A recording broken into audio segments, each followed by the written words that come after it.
এই গল্পটি আমাজনের গহীন অরণ্য এবং এক প্রাচীন অভিশাপকে নিয়ে যা আপনার গায়ের লোম খাড়া করে দেবে। গল্পটি শুরু হয় পৃথিবীর সবচেয়ে রহস্যময় এবং বিপজ্জনক জায়গা আমেরিকার আমাজন রেইন ফরেস্টের একটি অভিযাত্রী দলকে নিয়ে। এই দলটির উদ্দেশ্য সাধারণ কোনো ভ্রমণ নয়। তারা এখানে এসেছে ইতিহাসের পাতা থেকে হারিয়ে যাওয়া এক প্রাচীন পাথুরে দেবতার ধ্বংসাবশেষ বা প্রাচীন স্নেক গড বা সাপ দেবতার মন্দির খুঁজতে।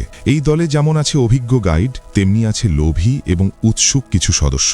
আমাজনের এই গহীন জঙ্গলে পা রাখা মানেই মৃত্যুর মুখে দাঁড়িয়ে থাকে, কিন্তু তারা ভাবতেও পারেনি তাদের জন্য সেখানে কি বিভীষিকা অপেক্ষা করছে।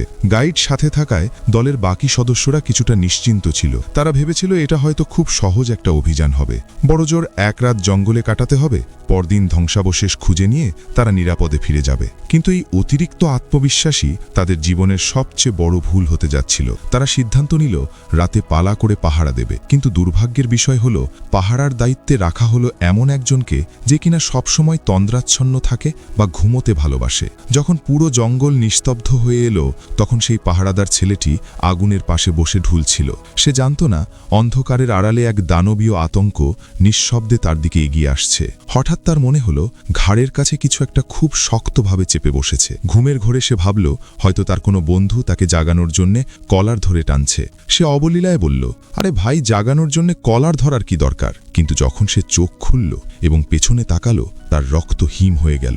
একটি বিশালাকার অজগর ঠিক তার মুখের সামনে ফনা তুলে আছে। সে ভয়ে হিতাহিত জ্ঞান হারিয়ে তার সাথে থাকা বন্দুক দিয়ে ধাম ধাম করে কয়েকটা গুলি ছুড়ে দিল। গুলির শব্দে পুরো জঙ্গল কেঁপে উঠল এবং দলের বাকি সদস্যরা ধর্মড় করে জেগে উঠল। সবাই যখন বাইরে এলো, তারা যা দেখল তা বিশ্বাস করার মতো ছিল না। ছেলেটির পায়ের কাছে পড়ে আছে বিশালাকার এক অজগরের নিথর দেহ। সাপটি লম্বায় প্রায় 20 মিটার এবং চওড়ায় প্রায় 1 মিটারের মতো মোটা। দলের নারী সদস্যা আনা এই দৃশ্য দেখে অবাক হয়ে প্রশ্ন করল, এত বড় সাপ এখানে এলো কিভাবে? এই প্রজাতির সাপ তো কয়েক হাজার বছর আগেই বিলুপ্ত হয়ে যাওয়ার কথা। তখন দলের প্রধান গাইড গম্ভীর গলায় একটি কথা বললেন যা সবার মনে ভয় ধরিয়ে দিল। তিনি বললেন, যদি এই ছোট সাপটি বেঁচে থাকতে পারে, তবে নিশ্চিত থেকো যে প্রাচীন সেই স্নেক গড এবং তার নিচে থাকা সেই দানবীয় মূল অজগরটি আজও জীবিত আছে। এই সাপটি হয়তো সেই প্রাচীন দানবেরই কোনো পচা বা দুর্বল বংশধর। গাইডের এই কথা শুনে দলের সেই পাহারাদার ছেলেটি হতভম্ব হয়ে গেল। সে রেগে গিয়ে গাইডকে জিজ্ঞেস করল, আপনি এই বিপদের কথা আমাদের আগে কেন বলেননি?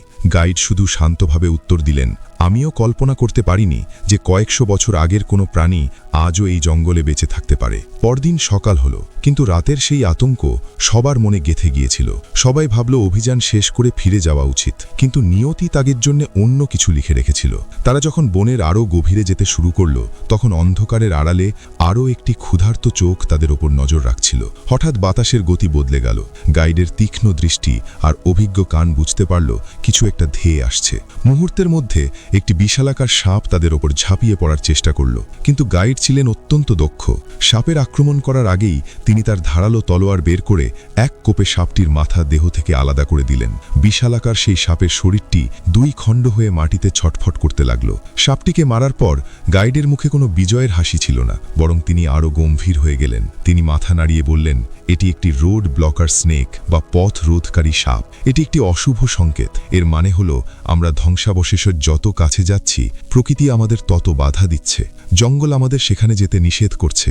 গাইড এবার পুরোপুরি দমে গেলেন এবং সবাইকে বললেন যে এখনই ফিরে যাওয়া উচিত। কিন্তু প্রতিটি দলেই এমন একজন থাকে যে লোভের কারণে অন্ধ হয়ে যায়। এই দলের সেই ব্যক্তিটি ছিল তাদের লিডার নারী সদস্যা বা বড় আপু। তিনি ঠান্ডা গলায় গাইডের প্রতিবাদ করলেন। তিনি বললেন, জাদুঘর আমাদের বিশাল অর্থ দিয়েছে। আমরা এত কষ্ট করে এত দূর এসেছি খালি হাতে ফিরে যাওয়ার জন্য নয়। আমাদের প্রত্নতাত্ত্বিক নিদর্শনগুলো পেতেই হবে। এখন ফিরে যাওয়া মানে সময় এবং শ্রমের অপচয়। তার জেদ আর যুক্তির কাছে শেষ পর্যন্ত সবাই নতি স্বীকার করল। সবাই ভাবল হয়তো আরেকটু গেলেই তারা মন্দিরটি পেয়ে যাবে। কিছুক্ষণ হাঁটার পর তারা সত্যিই সেই কিংবদন্তি পাথুরে ধ্বংসাবশেষ বা স্নেক গডের মন্দিরের সন্ধান পেল। মন্দিরটি দেখে সবাই খুশিতে আত্মহারা হয়ে গেল। তারা ভাবল বড় আপুর কথা শোনাই ঠিক হয়েছে, কিন্তু তারা জানত না তারা আসলে মৃত্যুর গুহায় পা রাখছে। মন্দিরের ভেতরে প্রবেশ করার পর তারা চারদিকে কেবল মানুষের হাড় গোড় আর কঙ্কাল দেখতে পেল। গাইড তাদের ঐতিহাসিক তথ্য দিয়ে বললেন, অনেক বছর আগে এখানে এক তান্ত্রিক গোষ্ঠী বাস করত। তারা তাদের দেবতা স্নেক গডকে খুশি করার জন্য জ্যাত মানুষকে উৎসর্গ করত। এই কথা শোনার পর সবার বুকের ভেতরটা কেঁপে উঠল। তারা চাইল যত দ্রুত সম্ভব মূল্যবান জিনিসগুলো নিয়ে এখান থেকে পালিয়ে যেতে। তাই তারা দ্রুত তাদের আধুনিক যন্ত্রপাতি এবং ড্রোন বের করল। আনা ড্রোনটি নিয়ন্ত্রণ করছিল যাতে মন্দিরের ভেতর কোথাও কোনো গুপ্ত ধন বা প্রাচীন নিদর্শন আছে কিনা দেখা যায়। কিন্তু অনেকক্ষণ খোঁজাখুঁজি করার পরও ড্রোনটি কিছুই খুঁজে পেল না। বড় আপু এবার ভীষণ চিন্তায় পড়ে গেলেন। তিনি কোনোভাবেই খালি হাতে ফিরতে চান না। ঠিক যখন তারা ড্রোনটি ফিরিয়ে আনার কথা ভাবছিলেন, তখনই ঘটল এক অলৌকিক কাণ্ড। মন্দিরের এক গভীর গর্ত থেকে নীল রঙের এক অদ্ভুত আলো বের হতে শুরু করল, আর চারদিক ধুলোয় ঠেকে গেল।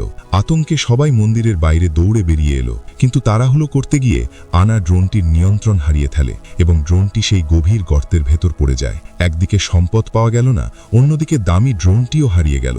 রাত হয়ে আসছিল, তাই তারা সিদ্ধান্ত নিল আজকের মতো ক্যাম্পেই রাত কাটাবে। সেই রাতে পাহারার দায়িত্ব ছিল আওয়ে নামক এক যুবকের ওপর। সে আগের পাহারাদারের মতো ঘুমকাতুরে ছিল না, বরং বেশ সজাগ ছিল। কিন্তু প্রকৃতির শক্তির সামনে মানুষের সতর্কতা কি আর কাজে লাগে?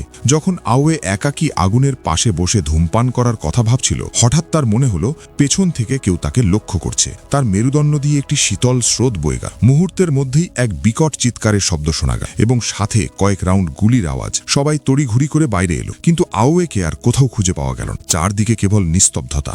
দলের সদস্যরা আতঙ্কিত হয়ে পড়ে। তারা সিদ্ধান্ত নিল তারা ভাগ হয়ে আওয়েকে খুঁজবে। এদিকে বড় আপু স্যাটেলাইট ফোনের মাধ্যমে সাহায্যের জন্য কল করার চেষ্টা করলেন, কিন্তু ঠিক যখন তিনি কথা বলতে যাবেন তখনই সিগন্যাল কেটে গেল। অর্থাৎ তারা এখন বাইরের পৃথিবী থেকে সম্পূর্ণ বিচ্ছিন্ন। এদিকে আওয়ে আসলে মরে যায়নি, অন্তত তখনও পর্যন্ত না। সে একটি বিশালাকার অজগরের কবলে পড়ে মন্দিরের এক কোণে আটকা পড়েছিল। সাপটি তাকে তিলে তিলে মারার জন্য খেলছিল। দলের সদস্যরা আলাদা হয়ে খুঁজতে শুরু করলো। আনা এবং একজন সদস্য একদিকে গেল, অন্যদিকে গাইড, আকেয়াং এবং লিসা অন্য পথে গেল, আর বড় আপু এবং ডেইজি ক্যাম্পে পাহারায় থাকল। খোঁজাখুঁজির এক পর্যায়ে গাইড এক বিশাল সাপের খোলস বা চামড়া খুঁজে পেলেন। সেই চামড়া দেখে গাইডের অভিজ্ঞ চোখ বুঝতে পারল যে এই সাপটি আগের দেখা সাপগুলোর চেয়ে অনেক গুণ বড়। আর সবচেয়ে ভয়ের ব্যাপার হলো চামড়াটি একদম টাটকা, অর্থাৎ সাপটি খুব কাছাকাছি কোথাও আছে। কিছুক্ষণ পর আনা এবং তার সঙ্গী সেখানে সাপের চামড়া দেখে আনার সঙ্গীর তো আত্মারাম খাঁচা ছাড়া। সে বলল, আওয়েকে আর খুঁজে লাভ। সে নির্ঘাত সাপের পেটে চলে গেল। আমাদের এখনই পালানো উচিত। আমাদের বন্দুক দিয়ে এই দানবকে মারা অসম্ভব, কারণ এর চামড়া বুলেটের চেয়েও শক্ত। তখন গাইড এক রহস্যময় কথা বললেন। তিনি বললেন, এখন তোমরা চাইলেও ফিরতে পারবে না। আমরা যখনই ওই মন্দিরে পা রেখেছি তখনই আমরা অভিশপ্ত হয়েছি। স্নেক গড আমাদের লক্ষ্য করেছে। এখন বাঁচার একটাই উপায় আছে, স্নেক গডকে খুঁজে বের করা এবং তাকে কিছু একটা উৎসর্গ করা। গাইডের কথায় কুসংস্কারের গন্ধ থাকলেও পরিস্থিতির গুরুত্ব বুঝে কেউ আর প্রতিবাদ করল না। গাইড সবাইকে সাহস দিয়ে বলল, আমাদের ঐক্যবদ্ধ থাকতে হবে। আমরা যদি এখন পিছু হটি তবে আউয়ের মৃত্যু বৃথা যাবে। পরদিন সকালে তারা আবার সেই ধ্বংসাবশে। এবার তাদের কাছে ড্রোন নেই, তাই পায়ে হেঁটেই তল্লাশি শুরু করতে। কিন্তু বিপদ তাদের ছায়ার মতো অনুসরণ করছিল। হঠাৎ মাটির এক অংশ ধসে পড়ল এবং গাইড, বড় আপু এবং আনা গর্তের নিচে পড়ে গেল। গাইড আর আনা সুস্থ থাকলেও বড় আপুর শরীর পাথরের আঘাতে মারাত্মকভাবে জখম হয়। ওপরের সদস্যরা তাদের বাঁচানোর জন্য দড়ি আর সরঞ্জাম আনতে গেল, কিন্তু তখনই শুরু হলো আসল তাণ্ডব। মাটির নিচ থেকে এক ভয়ঙ্কর কম্পন অনুভূত। সেই দানবীয় অজগরটি তাদের গায়ের গন্ধ পেয়ে সেখানে চলে এসেছে। দৌড়ে পালানোর সময় আনার সঙ্গীর পা মচকে গেল। সে তার সঙ্গীদের বলল তাকে ফেলে রেখে পালাতে। ঠিক তখনই সে বুঝতে পারল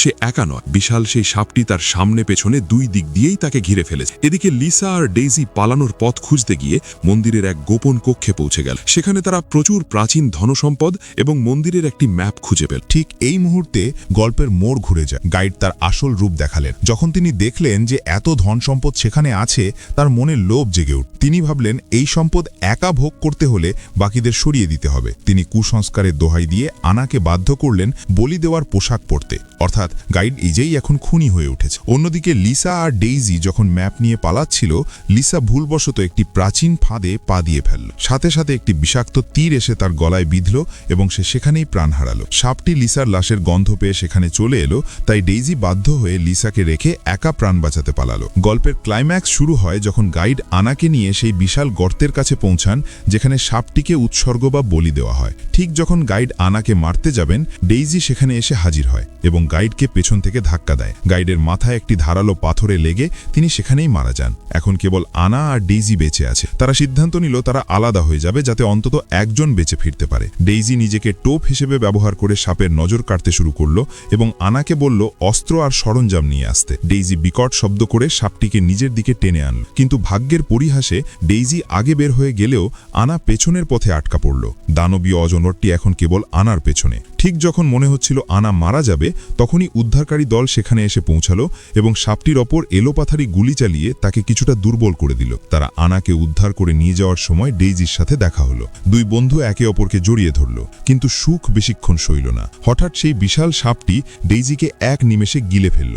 আনা এই দৃশ্য দেখে কান্নায় ভেঙে পড়ল। তার চোখের সামনে তার পুরো দলটি শেষ হয়ে গেল। সাপটি এবার তার ক্ষমতার দম্ভ দেখানোর জন্য ধ্বংসাবশেষের একদম চূড়ায় উঠে গেল। কিন্তু প্রাচীন সেই স্থাপনাটি ছিল জরাজীর্ণ। সাপের ভার সইতে না পেরে পুরো মন্দিরটি ধসে পড়ল এবং বিশাল বিশাল পাথর সাপের শরীরের ওপর পড়ল। কয়েকশো বছরের পুরনো সেই দানবীয় সাপটি পাথরের নিচে চাপা পড়ে মারা গেল বলে মনে হলো। যখন উদ্ধারকারীরা আনাকে নিয়ে চলে যাচ্ছিল, তখন সাপের দেহটি আবার নড়ে উঠল। আনা ভয়ে কুঁকড়ে গেল, কিন্তু ভালো করে লক্ষ্য করে দেখল সাপের মাথা নড়ছে না, নড়ছে তার পেট। আশ্চর্যজনকভাবে ডেইজি সাপের পেটের ভেতর থেকে ছুরি দিয়ে পেট কেটে বের হয়ে এলো। সে মরেনি, বরং সাপের পেটের ভেতর থেকেই দানবটিকে শেষ করে দিয়েছে। এটি ছিল একটি অবিশ্বাস্য দৃশ্য। সবশেষে আনা এবং ডেইজি উদ্ধারকারীদের সাথে সেই অভিশপ্ত জঙ্গল ত্যাগ করল। বন্ধুরা, এই ছিল আজকের টানটান উত্তেজনার মুভি এক্সপ্লেনেশন। আপনি যদি আমাজন জঙ্গল এবং দানবীয় সাপ পছন্দ করেন, তবে এই মুভিটি আপনার জন্য একটি মাস্ট ওয়াচ। ভিডিওটি ভালো লাগলে লাইক দিতে ভুলবেন না এবং কমেন্টে জানান আপনি এমন বিপদে পড়লে কি করতেন। আমাদের চ্যানেলে নতুন হলে সাবস্ক্রাইব করে বেল আইকনটি বাজিয়ে রাখুন, যাতে এমন রোমহর্ষক গল্প আর কখনো মিস না হয়। দেখা হচ্ছে পরবর্তী ভিডিওতে। ততক্ষণ পর্যন্ত সাবধানে থাকুন, ভালো থাকুন। ধন্যবাদ।